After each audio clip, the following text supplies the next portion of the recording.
institute that provides coaching for civil service aspirants in India. मैं चाहती हूँ sir कि आप हमारी ऑडियंस को एड्रेस करें with few words. आप सभी को नमस्कार।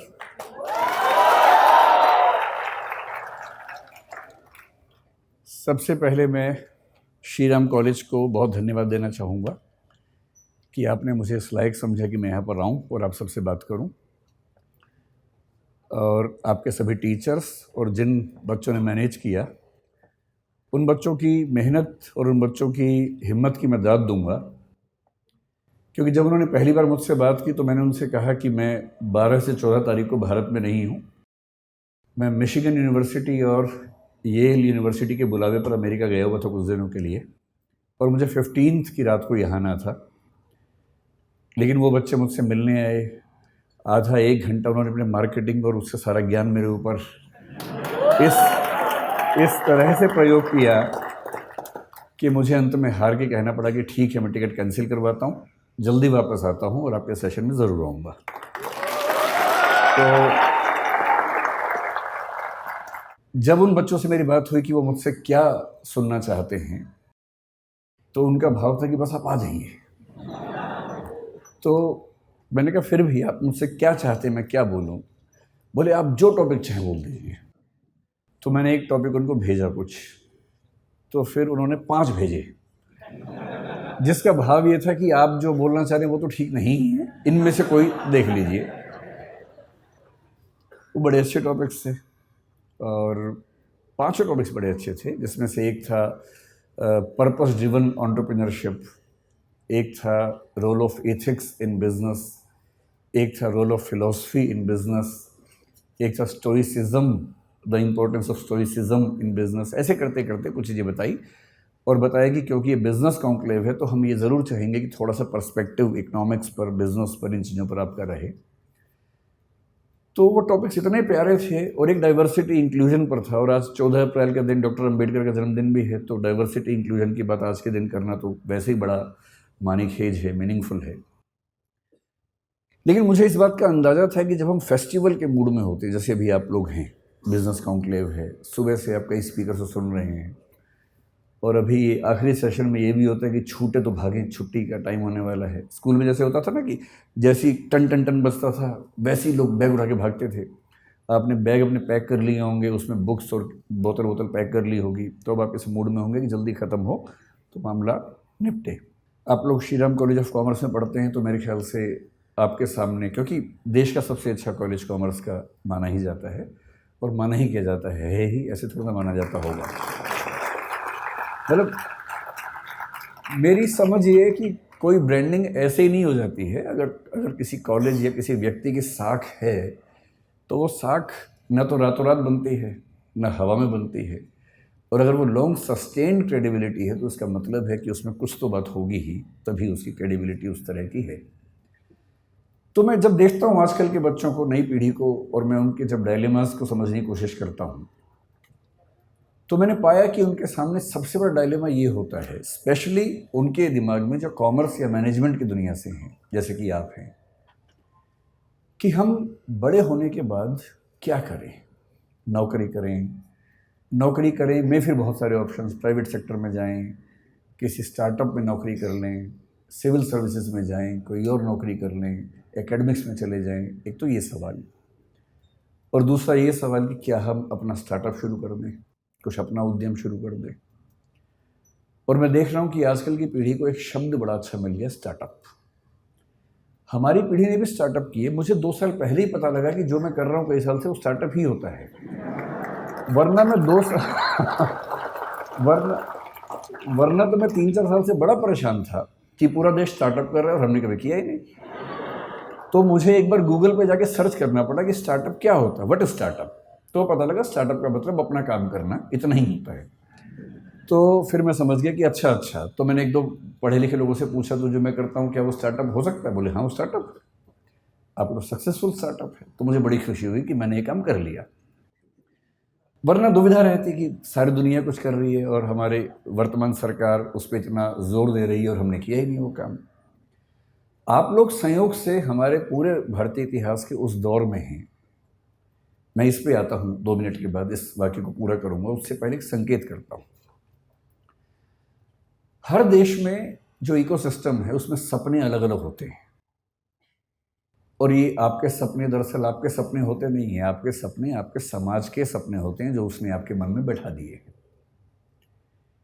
ऐसा संयोग नहीं है कि हमारे पास जो बच्चे आते हैं उनमें से बिहार, उत्तर प्रदेश, राजस्थान के बच्चे आमतौर पर सिविल सेवक बनने के मूड से ही आते हैं। और यदि मैं उनसे कहूँ कि कभी अपना स्टार्टअप सोच के देखो, तो उनके चेहरे पर ऐसा भाव आता है कि मैं क्या सोच रहा था और आप मुझे किस लायक समझ रहे हैं। क्योंकि उनको जो वैल्यू सिस्टम है जो सोसाइटी ने दिया है वो सिविल सर्वेंट बनने का ही है। उनके लिए उससे बड़ा कोई सपना है नहीं। लेकिन जब मैं गुजरात के लोगों से मिलता हूँ, विशेष रूप से मारवाड़ी या सिख समुदाय के लोगों से मिलता हूँ, तो उनसे नौकरी की बात कर रहा हूँ, हंसने लगते हैं कि नौकरी क्यों करेंगे, धंधो करेंगे, धंधो, अपना काम करेंगे भाई, अपना ही उद्यम करेंगे। सारा खेल वैल्यू सिस्टम का है। हम उस समाज के लोग हैं जहाँ ज़्यादा पैसा कमाने का सम्मान ज़्यादा नहीं है। आप कितना ही पैसा कमा लें, लोग आपको सम्मान देंगे नहीं जब तक आप उससे बड़ा कुछ नहीं कर लेंगे।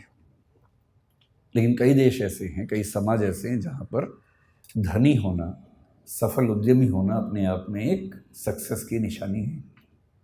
मैं एक एग्जाम्पल देके बात करता हूँ। मुझे एग्जाम्पल देने की बहुत बीमारी है, उसी से बात समझाना आसान भी लगता है मुझे। मैं अभी करीब 12-13 दिन अमेरिका में रहा। मैं 5 विश्वविद्यालयों में गया सिर्फ उनका सिस्टम समझने के लिए। उनमें से 2 में मुझे निमंत्रण था, 3 में मैं बिना बोले पहुंच गया कि मैं देखना चाहता हूं कि कैसे आप लोग काम करते हैं। तो वहाँ के कुछ स्टूडेंट्स, कुछ प्रोफेसर से परिचय था, तो उनके साथ मैंने पूरा विश्वविद्यालय देखा, समझा, कुछ बच्चों से मिला, उनके सपने पूछे, उनके पढ़ने का तरीका पूछा, प्रोफेसर से पढ़ाने का तरीका पूछा। पर्पज़ ये था कि कल को अगर मैं कोई विश्वविद्यालय शुरू करूं, जो कि मेरा एक सपना है, तो मेरे पास एक टेम्पलेट हो या कई टेम्पलेट्स हों कि एक अच्छा विश्वविद्यालय कैसा होता है और बच्चों की पूरी ग्रूमिंग का तरीका क्या होना चाहिए। तो उन्होंने सब मुझे बताया। मैंने वहाँ जो बिज़नेस पढ़ रहे थे, 1-2 बच्चे जिन्होंने बिज़नेस स्टडीज़ पढ़ा हुआ था मास्टर्स लेवल पर या ग्रेजुएशन लेवल पर, और मैं अच्छे यूनिवर्सिटी की बात कर रहा हूँ, मैं यूटी ऑस्टिन की बात कर रहा हूँ, मैं मिशिगन यूनिवर्सिटी के रॉ स्कूल की बात कर रहा हूँ, मैं कोलंबिया यूनिवर्सिटी की बात कर रहा हूँ, इनकी बात कर रहा हूँ जहाँ पर पढ़ना किसी के लिए बहुत बड़ा सपना हो सकता है। वहाँ जिन लोगों ने बिजनेस स्टडीज़ की पढ़ाई की, उनसे मैंने खूब बातें की, 1-1, 2-2 घंटे बात की, और अंत में एक कठोर सवाल पूछा। मैंने कहा 2 बातें बताना सीधे सीधे। एक तो ये कि यहाँ से पढ़ने के बाद क्या पैकेज मिलेगा तुम्हें। वो थोड़ा चौंक जाते थे कि कितना सीधा सवाल पूछ लिया। मैंने कहा इसीलिए पूछ रहा हूँ कि मुझे पता तो हो कि यहाँ आप आए तो उसका फ़ायदा है कि नहीं है। तो उनमें से कुछ ने, मैं स्पेसिफिक नहीं होऊंगा क्योंकि उनकी प्राइवेसी का मामला भी है, 1-2 लोग जो मास्टर्स में काफ़ी अच्छे लेवल पर थे, पूरी स्कॉलरशिप पर गए हुए थे, उन्होंने बताया कि सर हमने जो यहाँ खर्च किया है, मतलब जो बिना फेलोशिप वाले लोग खर्च करते हैं, वो करीब भारतीय करेंसी में 1.5 से 2 करोड़ रुपए के बीच का खर्चा हो जाता है 2 साल की पढ़ाई करने का। स्कॉलरशिप है तो अलग बात है, नहीं तो इतना खर्चा हो जाता है। तो मैंने कहा उसके बाद होगा क्या? बोले सर हम जो डिग्री कर रहे हैं ना उसकी वैल्यू बहुत ज़्यादा है, तो जब हम उतरेंगे बाज़ार में तो हम मान के चलते हैं कि हमें 1-8 साल के अंदर अंदर 2 लाख USD का एनुअल पैकेज मिल जाएगा, जिसका मतलब वही 1.5 से 1.6 CR के आसपास का पैकेज मिल जाएगा। और हमारे खर्चे हैं, लोन है थोड़ा थोड़ा, वो सब हम 3 साल में चुका देंगे, क्योंकि खर्चा भी वहाँ ज़्यादा होता है, लेकिन हम साल में 60-70 लाख रुपए बचा लेंगे, 3 साल में सारा लोन चुका देंगे, तो 2 साल की पढ़ाई का बोझ 3 साल में उतरेगा। उसके बाद हम लगभग $2 लाख हर साल कमाएंगे और लगभग $1 लाख साल का बचा लेंगे, जो कि भारत के हिसाब से काफ़ी ज़्यादा आय का मामला है। तो वैसे हम बहुत खुश यहाँ नहीं हैं क्योंकि सोशल लाइफ वैसी नहीं है हमारी, but still financially we will be so good that we can be happy on that ground. तो मैं उनसे बहुत प्रभावित हुआ। मैंने कहा वाह क्या बात है, आप खूब सफल हों, अच्छे उद्यम करें, और जैसे जैसे आगे बढ़ेंगे फिर तो पता नहीं क्या होने वाला है। बाद में 2 लाख से बढ़ के 2.25 होगा, 2.5 होगा। मैंने कहा सीधे बताओ कि 20 साल बाद कितना होगा? काफ़ी सोच के बोले कि सर जो 2-3% लोग हैं सबसे शानदार, वो 20 साल बाद शायद $3 लाख के आसपास भी आ जाएंगे। 2.5 करोड़ कमा लेंगे। मैं बड़ा खुश हुआ। मैंने कहा चलो भारत का हर बच्चा वहाँ जाके करोड़पति हो जाए, इससे बड़ी खुशी की क्या बात है। सारा मैं खर्च तो ना करेगा, यहाँ भी तो भेजेगा वापस करके। तो रेमिटेंसेस हमारे पास आएंगी तो हम इस बात से खुश हो सकते हैं। फिर कल मैं न्यूयॉर्क में था, तो वहाँ से जब मैंने टैक्सी पकड़ी JF कैनेडी एयरपोर्ट के लिए, तो मेरी आदत है कि मैं जब टैक्सी में जाता हूँ तो जो टैक्सी ड्राइवर है उससे खूब गप्पे मारता हूँ आधा एक घंटा। वो पक जाता है मुझसे बात करते करते। तो मैंने उसको पकड़ लिया। ये जो बच्चा था, अच्छा अमेरिका में टैक्सी चलाने वाला आपको अमेरिकन तो आमतौर पर नहीं मिलेगा, 10 में से 1 मिलेगा, बाकी 9 विदेशों के लोग मिलेंगे जो ग्रीन कार्ड पे हैं या वर्क वीज़ा पे हैं और अपनी रोजी रोटी वहाँ कमा रहे हैं। लेबनान के मिलेंगे, कुवैत के मिलेंगे, और जो मुझे कल मिला काजिकिस्तान का, हाँ काजिकिस्तान का मिला, ताजिकिस्तान का सॉरी मिला। प्यारा सा बच्चा था। मैंने उससे उसका नाम पूछा, अच्छा सा नाम था पर मुझे याद नहीं है क्योंकि नाम कुछ अलग किस्म का था। अगर आपको बहुत शौक है तो मैंने नाम नोट कर लिया था, मैं नोट कर लेता हूँ खटाक से, ताकि मैं बाद में केस स्टडी की तरह उसे कहीं कोट कर सकूं, क्योंकि मेरा काम ही ये है कोट करना जगह जगह जाके। तो मैंने देखिए, मैंने एक नोट बना रखा है, टेकअवेज ऑफ USA ट्रिप 2023। उसमें जो आखिरी स्टडी है वो है टैक्सी टू JFK एयरपोर्ट। उसका नाम था गाई राटी। 23 साल का बच्चा था, ताजिकिस्तान से। मैंने उसको इंग्लिश नहीं आती थी, ताजिक भाषा आती थी जो मुझे नहीं आती थी, उसे हिंदी भी नहीं आती थी। अच्छा, ऐसे में क्या होता है कि इशारों की भाषा में काम चलता है फिर थोड़ी देर के बाद तो। और इशारों की भाषा यूनिवर्सल है, और अंग्रेज़ी इतनी उसको आ गई थी कि सेंटेंस का स्ट्रक्चर नहीं आता था ना, बाकी तो आता ही था, आई गो ताजिकिस्तान ईयर, तो इतना बात समझ में आ गया था कि साल में एक बार जाता है। तो इस तरह से सिंटेक्स के बिना जो भाषा काम करती है उस भाषा में काम चल रहा था। तो मैंने पहले उससे पूछा व्हाट्स योर नेम। उसने घूर के देखा, मैं कहा नेम, वो समझ गया नेम पूछ रहा है, तो उससे बताया गाई राटी। फिर मैंने कहा एज, तो उसने कहा 23 ईयर्स। भारत में फूफा लोग इतना करने के बाद तो रिश्ता तय कर लेते हैं, तो उसके चेहरे पर भी ये भाव था कि क्या ये रिश्ता तय करने वाला है। तो मैंने उससे कहा नहीं मैं तो कुछ और पूछना चाह रहा हूँ। फिर मैंने कहा गाई राटी कब से हो अमेरिका में? तो उसने कहा 1 ईयर। तो मैंने कहा वीज़ा कैसे मिला? बोला ग्रीन कार्ड। तो मुझे ध्यान आया कि ग्रीन कार्ड के मामले में डाइवर्सिटी पॉलिसी काम करती है, हर देश से कुछ लोगों को मिलता है, तो उसमें उसको मिल गया होगा। तो मैंने बहुत सहानुभूति के भाव से पूछा, मैंने गाई राटी कितना कमा लेते हो यार? मुझे लगा बोलेगा बहुत कम कमाता हूँ, इस भाव से थोड़ी सी टिप मिल जाए अंत में, और मैं उसको बहुत खुश होकर $10 की टिप दूंगा और एहसान कर दूंगा अंत में, मुझे भी खुशी हो जाएगी। तो उसने कहा कि ऑलमोस्ट $400 to $500 एवरी डे। अच्छा, भारत का आदमी सीधे 80 से गुणा करता है वहाँ जाके, जो भी फिगर सुनता है खटाक से गुणा करता है। मैं घबरा गया, भाई ये तो बहुत ज़्यादा कमा लेता है, इसका मतलब तो बहुत ही ज़्यादा कमा लेता है। मैंने कहा अच्छा। फिर मैंने कहा how many days in a week you work? क्योंकि वहाँ सब 5 दिन काम करे, 2 दिन मस्ती करते हैं। बोले ऑल 7 days, क्योंकि मस्ती तो वहाँ के लोग करते हैं ना, बाहर से जाते हो तो भविष्य में मस्ती करने के मूड में होते हैं, अभी मेहनत करते हैं। फिर वो समझ गया कि ये मेरी इनकम काउंट करना चाह रहा है, तो उससे खुद ही बोला on average I earn $12,000 to $14,000 per month. फिर मैंने 80 से गुणा कर दिया खटाक से, तो मैं समझ गया कि ये महीने के 10 से 12 लाख कमा लेता है। तो मैंने उससे फिर पूछा दिस इज योर रेवेन्यू और दिस इज योर सेविंग? भाई आप तो कॉमर्स के लोग जानते हैं, रेवेन्यू अलग है, सेविंग अलग है। नेट इनकम है कि ग्रॉस इनकम है, उसी में सारा खेल हो जाता है, और वैल्यूएशन की दुनिया इसी खेल पे चल रही है कि कुछ का कुछ बोल के वैल्यूएशन करवा लेना है। तो उसने कहा दिस इज माई सेविंग।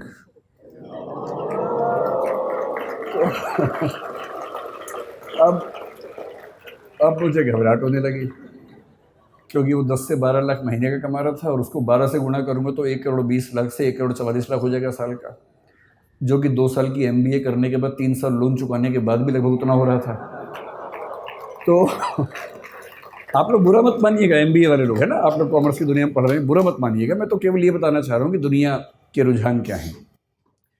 तो मैंने बड़ा हौसला मन में रख के सोचा कि कहीं तो MBA वालों को ऊपर उठाऊं। तो मैंने कहा लेकिन तुम्हारी इनकम आगे बढ़ेगी नहीं इससे ज़्यादा, you have a stable income, But if you had been in service, you would have grown faster. You would have got increments every year. मतलब ये बात समझाने में 1 घंटा लग गया, तोड़ के सेंटेंस बोलने पड़ रहे थे। तो उसने कहा no, I am buying 2 more taxis. तो मैंने कहा भाई अभी सेल्फ ड्राइविंग कार की परमिशन तो मेरी नहीं है कि तुम 2 टैक्सी लेके चला दोगे बिना ड्राइवर के, ऐसे कैसे होगा, तुम कितनी चला लोगे? पर no, I will get 2 drivers from Tajikistan and the per hour minimum wages is $10 to $12। तो मैं उनसे दिन में 10 घंटे काम करवाऊंगा, $120 उनको दूंगा, और मैं एक टैक्सी से 400-500 कमा लेता हूँ, 120 दे दूंगा, तो भी मेरे पास मतलब 350 की एवरेज एक कार से बचेगी। 2 से 700 7 दिन चलाएंगे, तो मोटा मोटा मान के चलिए कि मामला बड़ा रिस्की हो जाएगा। तो फिर मैंने टिप दी नहीं उसको।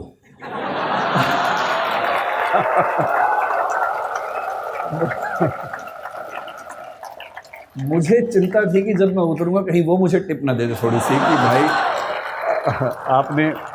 आपने इतना पूछा, थोड़ा आप चिंतित हो गए होंगे, अगर आपको टिप चाहिए हो तो आप ले सकते हैं। और मज़े की बात क्या बोला, साथ में पढ़ाई भी करता है वो, इस सब के साथ साथ वो ऑनलाइन या हाइब्रिड करके कुछ पढ़ाई भी करता है साथ साथ। तो मुझे लगा कि श्रीराम कॉलेज ऑफ कॉमर्स के लिए सही केस स्टडी मिल गई मुझे, क्योंकि यहाँ बिजनेस कॉन्क्लेव में तो ऐसी बात करनी चाहिए। तो मैं अपनी बात को केवल 10 मिनट में सार इस एनेक्डोट के माध्यम से समझाना चाह रहा हूँ। आप लोग अभी युवा हैं, जिंदा हैं और सपने देखते हैं। जिंदा होने का मतलब वो नहीं होता है ना, जिंदा होने का मतलब होता है जो जिंदा हो तो फिर जिंदा नज़र आना ज़रूरी है, ये मतलब होता है ना। जिंदा, एक बहुत प्रसिद्ध शेर है, उसूलों पे जो आँच आए तो टकराना ज़रूरी है, जो जिंदा हो तो फिर जिंदा नज़र आना ज़रूरी है। तो मैं इसलिए कह रहा हूँ कि आप लोग ऊर्जा से लबरेज युवा हैं और अभी आपकी सपने देखने की उम्र है। जिंदा तो बहुत लोग हैं, लेकिन कुछ लोग ज़िंदगी ढो रहे हैं, घिसट रहे हैं, और आप भरे हुए हैं ऊर्जा से।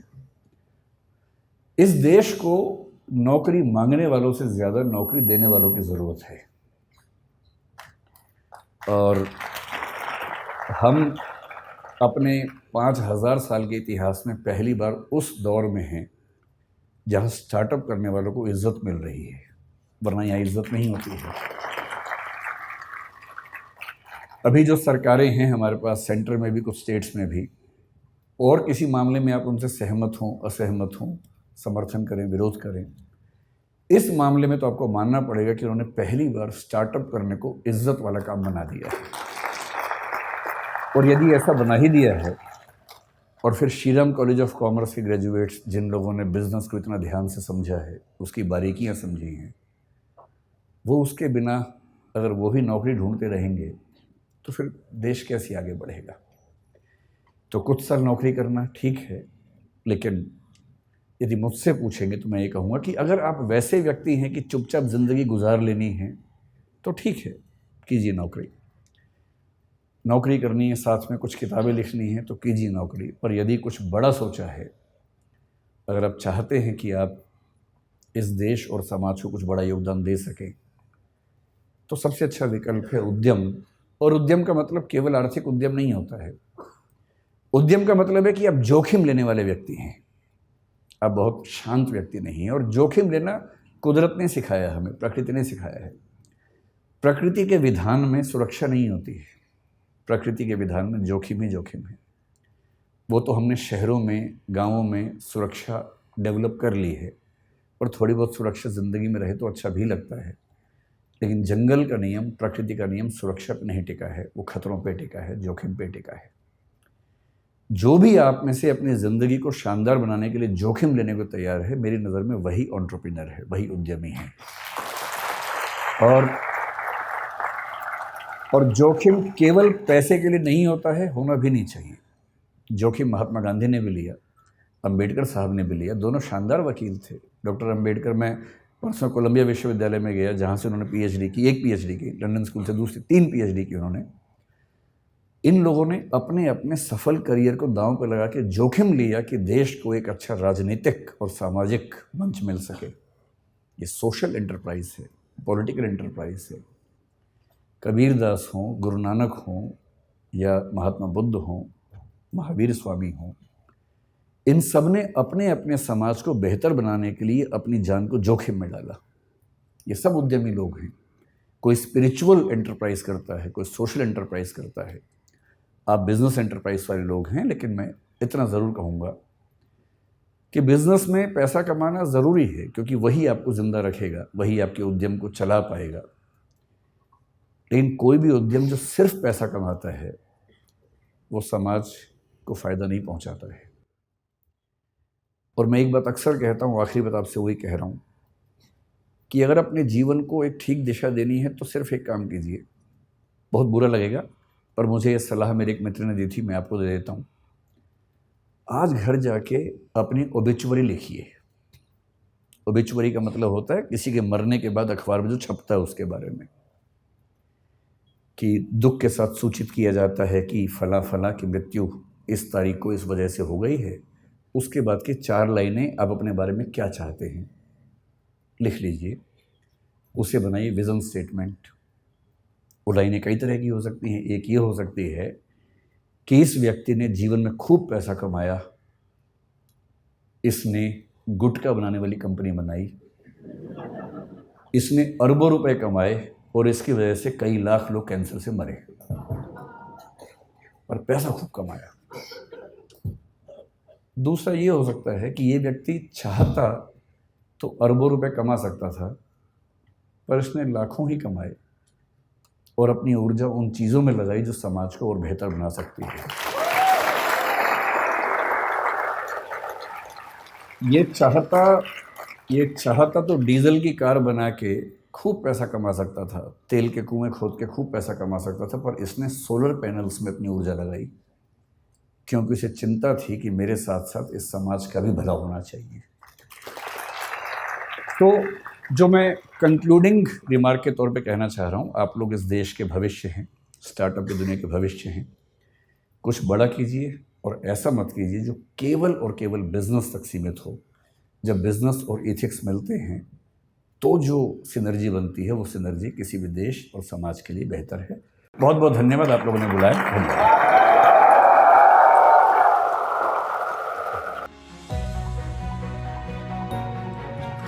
बहुत बहुत शुक्रिया सर हमारे साथ जुड़ने के लिए।